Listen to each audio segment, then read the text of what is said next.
Hello, this is Madeline Allen here from Allen Training Associates. I want to talk about one more form of grief, and that is the grief that people feel when they or someone close to them has received a serious illness diagnosis, and in particular a potentially life-limiting or life-threatening diagnosis such as cancer, a stroke, Alzheimer's, those kinds of things. The issue here very often is that people go into two forms of grieving even when someone hasn't died, but when there's been a diagnosis. The two forms of grieving, first of all, they're grieving the loss of health. So it's a very real loss, and it comes with it all the emotions that you get in grief, plus also potentially some regret and some self-recrimination. People often go into a what if I had eaten better, taken more healthy choices and so on. It's a very real and potentially futile thought process that people can get into. So the first thing that people are grieving is the loss of health. The second thing is called anticipatory grieving, particularly once you become aware that a condition is life-limiting, that death is the inevitable end.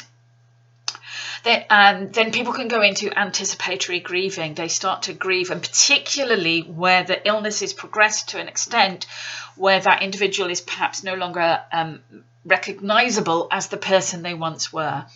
You'll see this if you're around someone who's suffering from Alzheimer's, and quite often, for example, they lose the ability to recognize you, and that hurts. The anticipatory grieving already comes into play, like grieving the loss of the person that you once knew so well and knew you.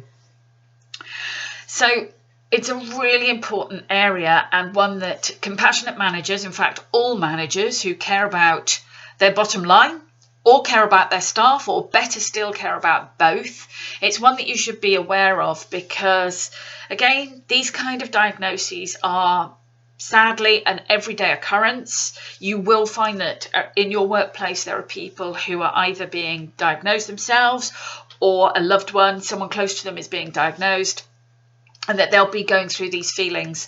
The important thing for you is to recognise if your member of staff is being affected, and to be able to just be there for them, to talk to them, to ask them, what can I do to help? What support do you need? Or even simply, is it something that you want to talk about?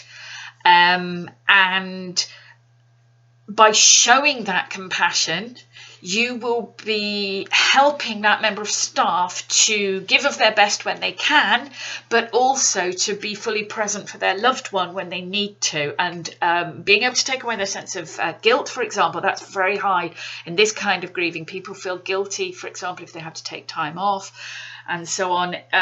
By meeting those needs, you will help your staff be as productive as they can, to return to full productivity where that's going to be possible.